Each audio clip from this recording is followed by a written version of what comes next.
This is Make It Plain. MIP With my Menra Mapfumo. Mark Thompson. Make it plain. Get woke. God bless you.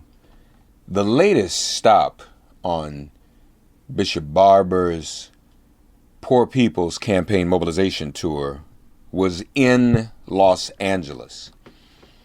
And we're going to be talking more and more with impacted people, as we said before, individuals who are truly impacted and want to talk about their experiences as poor people, as low-wage workers, which more of us fall into that category than I think our pride allows us to admit. But in any event, we went to Los Angeles. I want you to hear from some of the people who are involved in the Poor People's Campaign as all roads lead to Washington, D.C., June 18th, poorpeoplescampaign.org.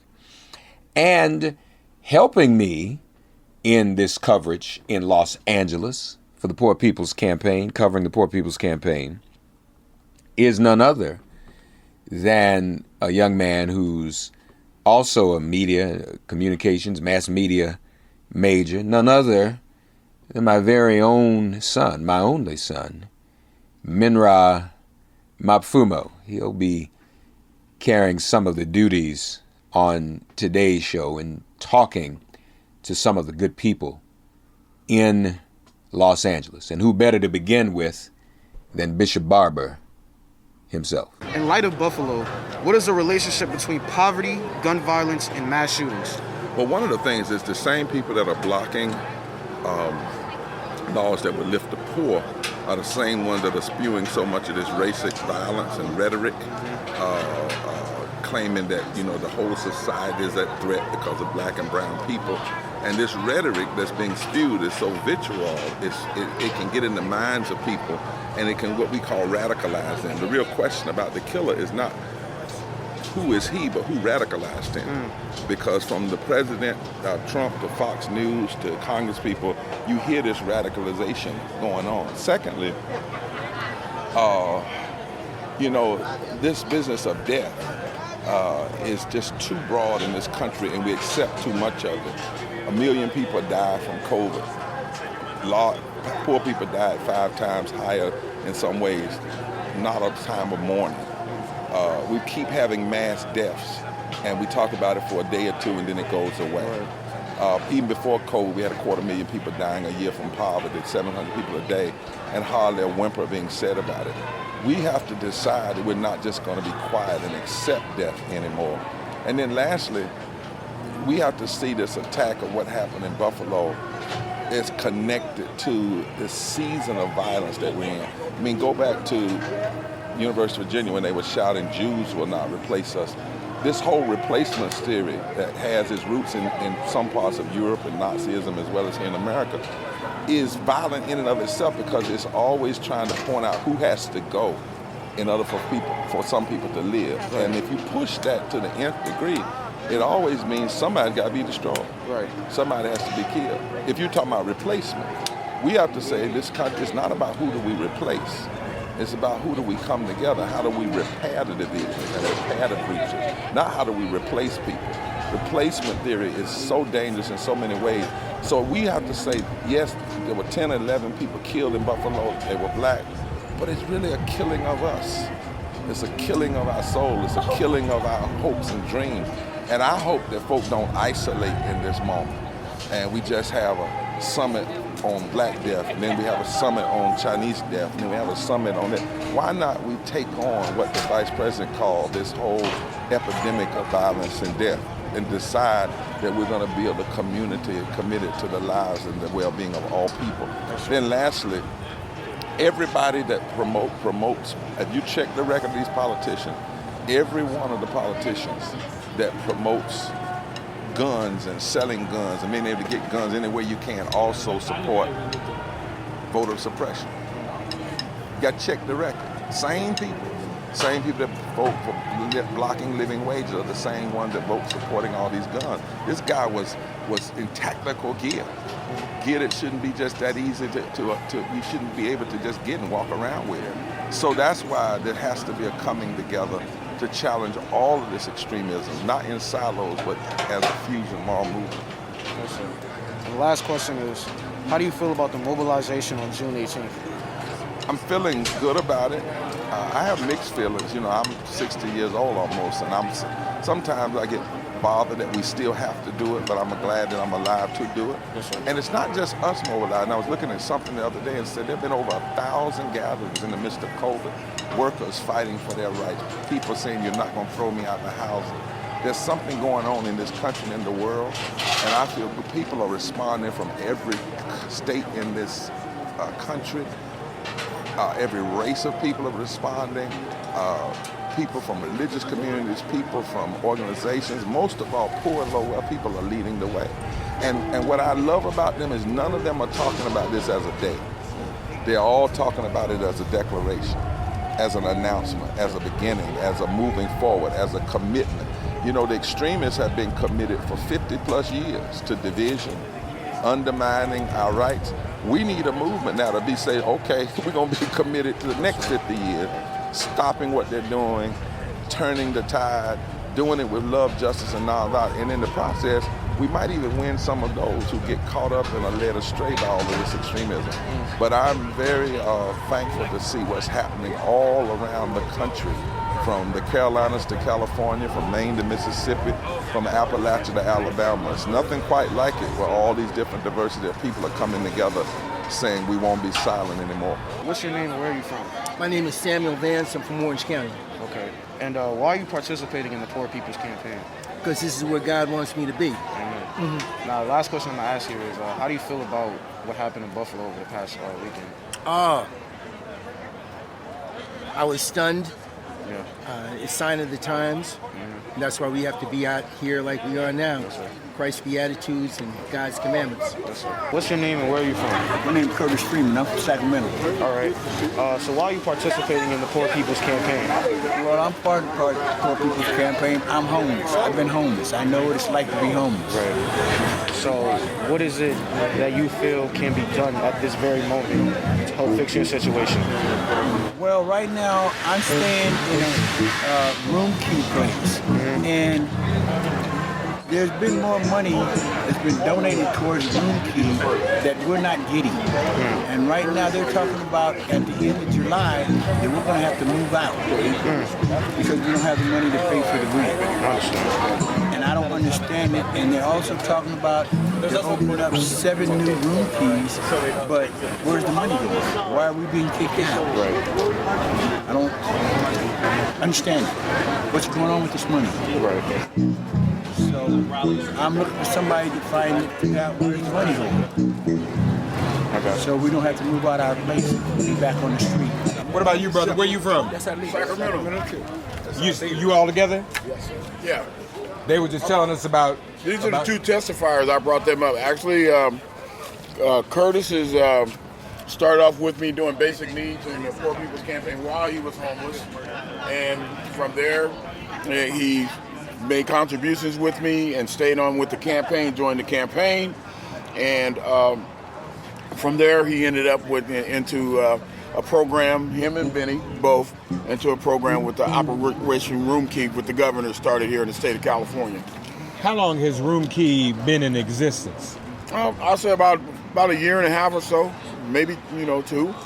But the thing about it is it hasn't been consistent and it hasn't been efficient for people today because of the simple fact is they've been promised one thing, but they've been given another thing, which is a false hope. You can't put people in housing and say they're going to be there for permanent housing and then say that you're going to transition them. And then now that the time comes to transition them, you're taking that transition away economically and telling them to pay for their rent when you have not provided the resources for them to even have economic resource to pay rent. You know what I'm saying? So you put them inside of a house, inside of a building with no resources of economic stability.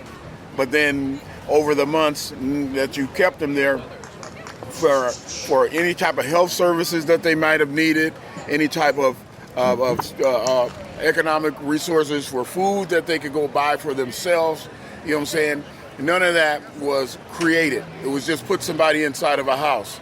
That's just like putting an animal inside of a cage and saying, fend for yourself. You know what I'm saying? But we did give you the cage. And that's the way I look at it. So what has to happen is, not only that, there's people that have been in this program and that the county that have incomes. And what they did, what the county has done, the money that the state has given them, is taking it in reverse and tell the people that have incomes, instead of them being there and staying for free, they're telling them that they have to pay rent. Now, how's a person that was given a free place to stay able to take that money, a little bit of money that they get each month, and put in the bank and save up? You see what I'm saying? So that they can go and find an affordable apartment to live in. They can't, because now you're dipping into their income to where they're trying to save to, get to the next level. So the whole system is kind of like backed up and doing the wrong thing. It's just, what they're doing is they're creating scarcity, to the people, that really need help. Why? Why do you think they're doing that? Because it's almost like what Dr. King said. When our legislators and people that run our civic and state governments start to look at their donors instead of the people that vote for them and the people that they truly are supposed to represent, what you do is you look to a higher allegiance, and then you keep coming back and creating a hell for the poor people that you're supposed to be representing. And that's the problem that we're having today. That they're taking the money and doing other things with it. When the pandemic hit, and the worst people that was dealing with the pandemic were poor people. You know what I'm saying? People that had no income, people that had nowhere to go to shelter. You know what I'm saying? They should have been the first ones, in line to receive, economic stability. But what we're dealing with now is to where most of the politicians today, they can, like I said, continue to look to the major corporations, major donors, and see what they can do for them. All they want from us is a vote so that they can get into the office, and, create a promise for us and do the best that they possibly can for those that, that are their high donors. Is anything we can do to change this? Yes, it is. Yes, it is.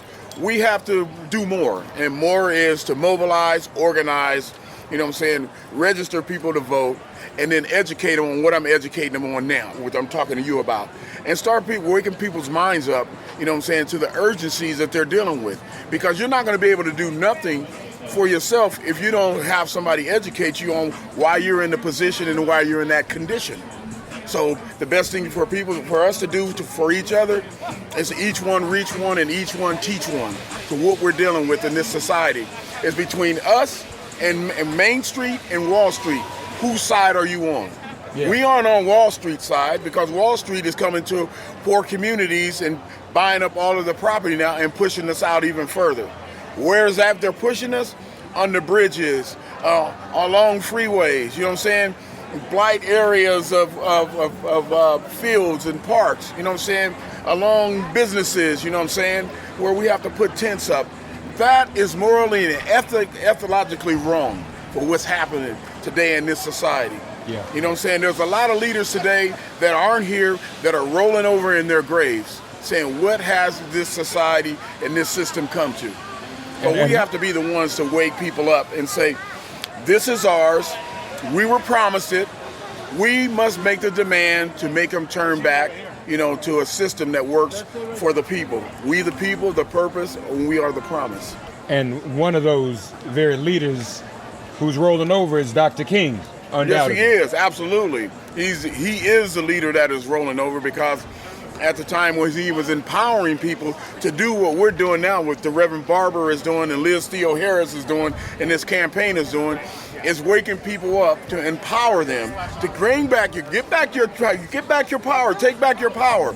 Your power is in your vote, and how you change, the direction of how you want things to go. Right. So that's what this campaign is about. How do we educate people? How do we get them to register to vote? How do we continue to show them that they do have hope? You know what I'm saying? The hope is within. You know what I'm saying? You don't have to look for no politician to give you hope. You're the one that gave him the job that he has. Yeah. You know what I'm saying? But the thing is, did you go to him with an agenda, that your agenda, not his agenda, but your agenda? And that's what we have to change we have to make sure that we have an agenda that we want them to represent us with, instead of listening to his agenda that he wants us to support him with. No, it doesn't work that way. What's your name, brother, and your organization? My name is Brother Kevin Carter. I'm with the Poor People's Campaign, which is a national call for a moral revival. So, what's your name? My name is Patrick Rowley, Where are you from? and I'm actually from San Diego. Okay. I've been homeless and working with the homeless for a few years now, and my best friend is a founder of the San Diego chapter of the Homeless Union, and that's through Cynthia Sanchez from Sacramento.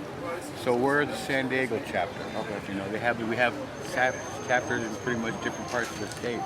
And my partner Tim Snyder, he's actually the president and director of the downtown or the San Diego area.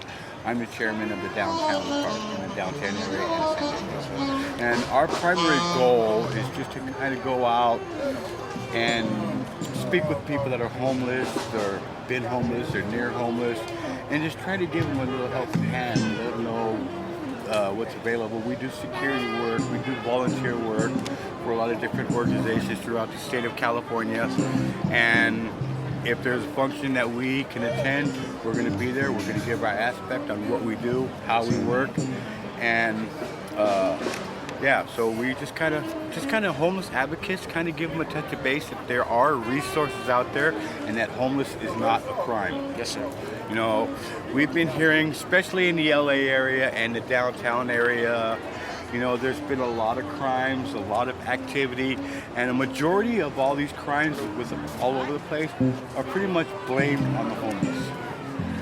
And you can't just target one particular individual or all individuals in that, you know, it's all over. It's all over, you know. A lot of people don't realize that when you're homeless, you don't realize that they're dealing with a lot of different individuals. They're dealing with people lost their jobs, they're dealing with vets, they're dealing with people with mental illness. So there's not enough help and support out there. So our main purpose is try to get the help and the support, you know, and all the agencies for the homeless together and build like a foundation or like a little city, like Tet City and stuff like that. Just try to build a foundation for the homeless. Give them an opportunity to feel that they're welcome and not treat them like dirt. You know, we try to give the providing hand to everybody in need all over the world, you know. With all this stuff that's going on now, these wars and these takeovers of countries and stuff like that, people don't realize that's how homeless begins, you know. And you could be a big-time writer or a big-time reporter, and you're not going to get the support that you want. People are going to look at you as if you're scum or you're bad news. We don't want that. We want support and love for everybody. Yes, sir. And you mentioned crime. Aren't homeless themselves victims of crime? Everybody's a victim. Not only the homeless, but you as well. Gang members, street people, mental ill problems, you name it, it's out there. You know, and just because you have that doesn't mean you're guilty. Just because you're mentally ill doesn't mean you're guilty and you're going to go out and do something to this man or that man. You know, you've got to understand that, you know, we are people too. We need the love. We need the help. We need the support. Now realize that 99 to maybe 98% of the homeless, you know, are not out there because they want to be. They're out there because they've had problems, whether it's mental problems, job-related problems, family problems, and now it's even growing. We're getting more teens and children on the streets because of this aspect, and it's got to stop. The brutality, the treatment, the non-funding of housings or organizations and stuff like that, we need to grow. And we need to put the word out there. We need help. And we're asking not only the community, but the county and the statewide to understand what homeless is about. You know, it's all aspects. Everybody out here is one paycheck away from being homeless if they're not already homeless. Hello. And a lot of people don't realize that. A lot of people are treating the homeless as if they're the bad guys. Well, kick the picture, my brother. You as well. You be the same bad guy that you're mad at the homeless. So we're out here to fight for the right. What is your name, ma'am, and where are you from? My name is Susie Shannon. I'm originally from Chicago, and now I live here in Los Angeles. So what brings you here today? Well, so I work for an organization called Housing is a Human Right, and we fight for housing and basically say that it's a basic right, not a commodity. And so we are the homeless capital of the United States here in the city of Los Angeles. We have 41,000 people who are homeless, and we don't have enough housing for them. And it's not a priority for our elected officials, and so we're trying to make it a priority. And we're basically saying that, part of basic humanity is to have housing, as well as health care and food. And but if you don't have housing, you don't have that security that you need. So when you talk about healthcare, do you think that we all should get free healthcare, especially homeless people, once they get this housing, and once they get the security that they need? Absolutely. I think that healthcare is a basic right. It is in a lot of countries. This is one of the few industrialized countries where this is not a human right to have healthcare. I mean, obviously the things that keep us alive, housing and healthcare and food, all of that we should be able to provide. And we're one of the richest countries in the world. And the fact that we have people who are unhoused, the fact that we have people who go hungry, children who go hungry, children who are on the streets, children who are living in motels, it's unconscionable. So when you get these people into their homes and you get them the security that they need, do you agree that they also need jobs to go to doctors who afford this health care that we have to pay so much for? Well, so a lot of people who can work do end up working once they become stable and get a job. It's very hard if you're living on the street to actually go out and get a job. Some people do actually live homeless and they also are working. There's literally no major city in the entire United States where you can make minimum wage and still afford an apartment without being rent burdened. There are people in New York who pay almost 90% of their income in rent. Here in LA, they pay over 60% of their income in rent. That doesn't leave much for anything else. That doesn't leave much for food. That doesn't leave much to keep the lights on or anything else. So we believe in subsidized housing for people who are extremely low income and homeless and who don't have a job. We believe in that for people who are disabled, for people who are on CalWorks, which is like the state welfare program here. We believe in housing as a basic human right, that no one should have to live on the streets. I started working on Skid Row. I still work on Skid Row. And I have seen children rolling backpacks behind them. I have seen rats running in the gutters. I've seen rats running over people when they're sleeping at night. No one should have to live like that. It is cruel, and it's only because we commoditize housing and the prices go up. We don't have rent control here except for housing that was built in 1978 and before. So that's why if you look around here, if you go to Skid Row, which is just a few blocks away, you'll see tents lined up. We also have a lot of vacant units here. 70,000 vacant units and 41,000 people are homeless here. That's unconscionable. We have enough vacant units in this city to house every single person who's homeless. Well, thank you for your work, ma'am. Sure. I hope you continue to work, and I hope you get all these people off the street. Thank you. So, what's your name, sir? Robert Aguirre, Aguirre. Where are you from? San Jose, California. That's where I'm living. What brings you here today? I'm here for the Poor People's Campaign. I've been involved with the Poor People's Campaign now for, 8 years, something like that. And so I want to be a part of what's going on here, because what we're trying to do is raise awareness. Right. And it's so easy for people to just dismiss these issues that we're talking about and things that affect the poor people. They're typically people of color. They're typically elderly, disabled, transgender, or gender non-specific.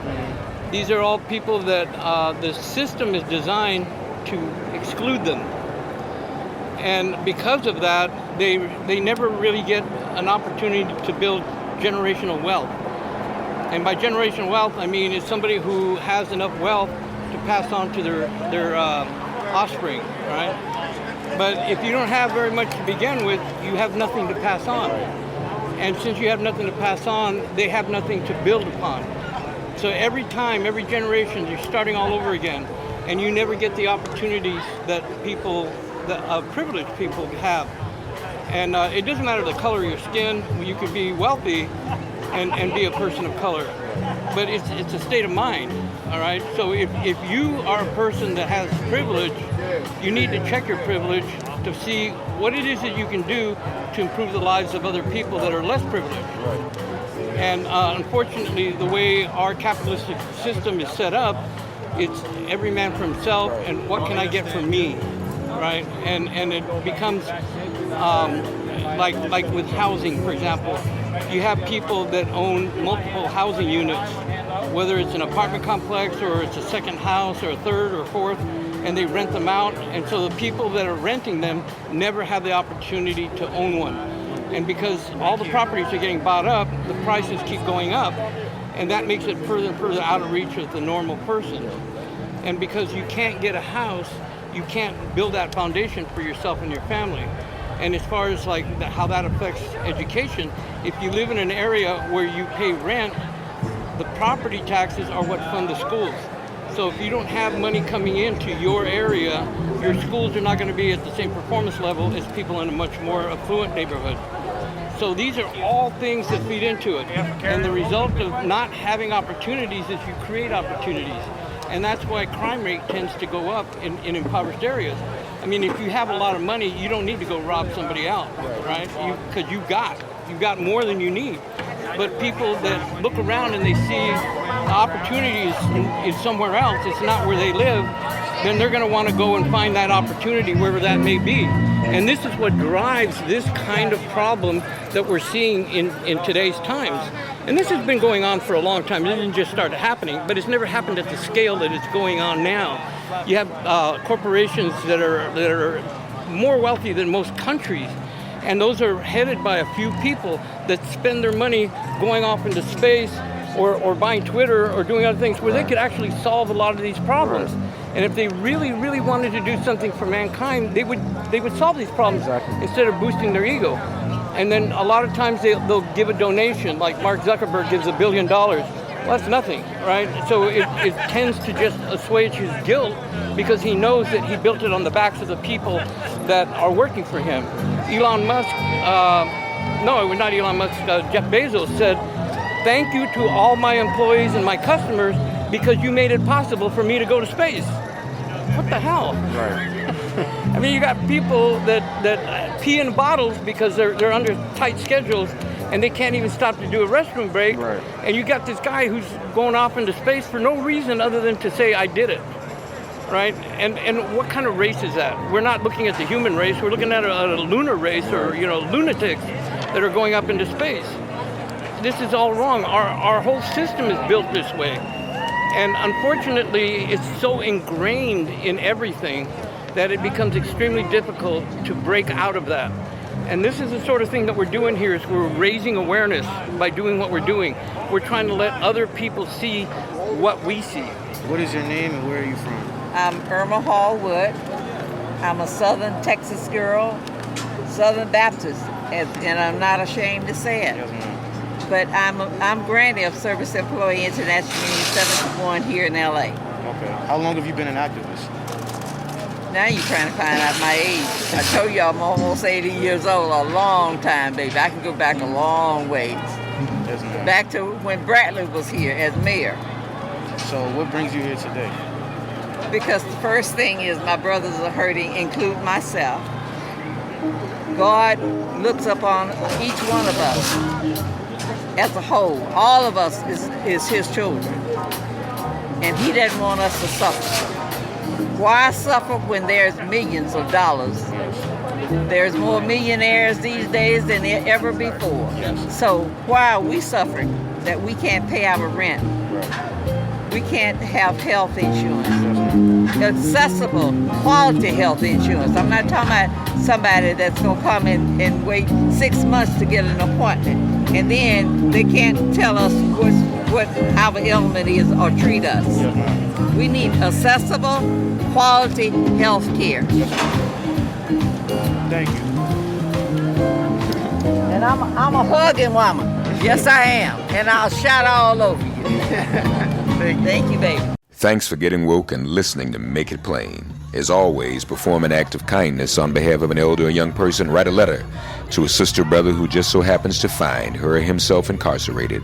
Offer libations to the ancestors upon whose sturdy shoulders we all now stand. And above all, give thanks to the God of your understanding by whatever name you call her and him. All God asks of us is that we give each other love. Thanks for giving MIP love. And please remember to subscribe and give us a 5-star rating. If all hearts and minds are clear, it has been made plain.